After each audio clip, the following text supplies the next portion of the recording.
Environmental engineering કર્યા પછી students masters પ્રોગ્રામમાં બી જોડાઈ શકે છે અને માસ્ટર્સ પછી પીએચડીમાં બી જોડાઈ શકે છે.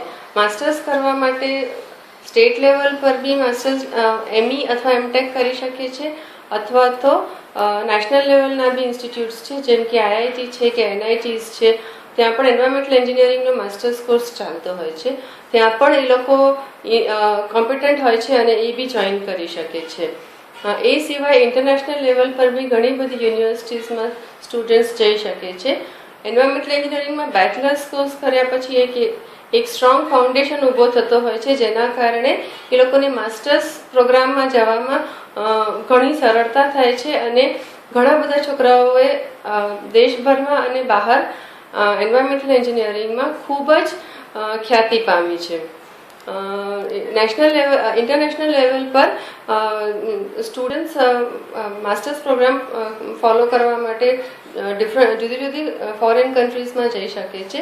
યુનાઇટેડ સ્ટેટ્સ ઓફ અમેરિકામાં જતા હોય છે, યુકે જતા હોય છે, ઓસ્ટ્રેલિયા અને કેનેડા. એ સિવાય બી ઘણી બધી બીજી કન્ટ્રીઝ છે જ્યાં સ્ટુડન્ટ્સ માસ્ટર્સ પ્રોગ્રામ કરવા જઈ શકે છે. માસ્ટર્સ પછી પીએચડી કરવા માટે બી ઘણી બધી સ્કોપ રહેલી છે.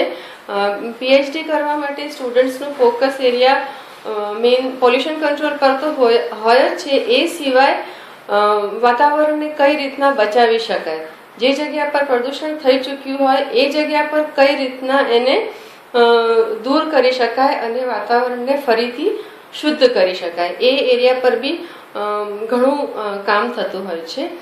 એ સિવાય આજકાલ જે ગ્લોબલ પ્રોબ્લેમ્સ છે જેમ કે ગ્લોબલ વોર્મિંગ છે કે ક્લાઇમેટ ચેન્જ છે, એના પર બી રિસર્ચ કરી શકાય છે. દેશમાં બી ઘણી જગ્યા પર થઈ રહ્યું છે અને દેશની બહાર બી ઘણી બધી જગ્યા પર આ એરિયામાં રિસર્ચ થઈ રહ્યું છે.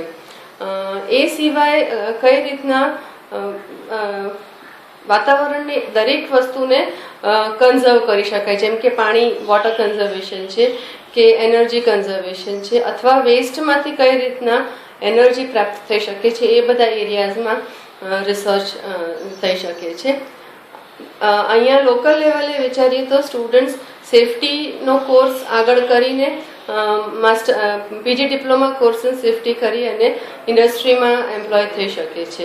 સ્ટુડન્ટ્સને મોટી મોટી કંપનીઝમાં વર્ક મળી શકે છે, જેમ કે રિલાયન્સ ઇન્ડસ્ટ્રીઝ છે કે જીએનએફસી છે કે જીએસએફસી, આઈપીસીએલ, આ બધા અને વેદાંત ગ્રુપમાં સ્ટુડન્ટ્સ એમ્પ્લોયડ છે. એ રીતના સ્ટુડન્ટ્સને નેશનલ લેવલ પર ઘણા બધા મોટી કંપનીઝમાં પ્લેસમેન્ટ મળે છે.